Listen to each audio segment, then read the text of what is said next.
नमस्कार, मेरा नाम है राजीव पांडे और आप देख रहे हैं Bhojpuri planet YouTube channel. Bhojpuri superstar singer व एक्टर खेसारी लाल यादव और निर्देशक रजनीश मिश्रा की जोड़ी एक बार फिर से धमाल मचाने को तैयार है।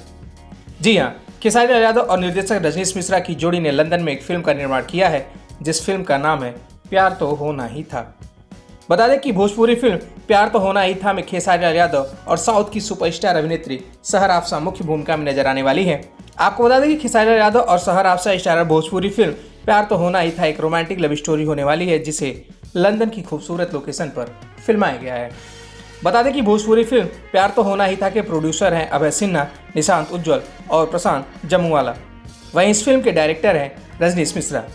बताते चले कि भोजपुरी फिल्म प्यार तो होना ही था का ट्रेलर बहुत जल्द यसी फिल्म्स के यूट्यूब चैनल से रिलीज होने वाला है। फिलहाल आप सभी को ट्रेंडिंग स्टार खेसारी लाल यादव और सहर आफ्सा स्टारर भोजपुरी फिल्म प्यार तो होना ही था के ट्रेलर का कितना इंतजार है, हमें नीचे कमेंट बॉक्स में अपनी राय जरूर लिखकर बताएं। वीडियो अच्छी लगी तो वीडियो को लाइक करें, शेयर करें और खेसारी लाल यादव से जुड़ी ऐसी और भी तमाम खबरों के लिए हमारे चैनल को सब्सक्राइब करके बेल नोटिफिकेशन जरूर दबा लें।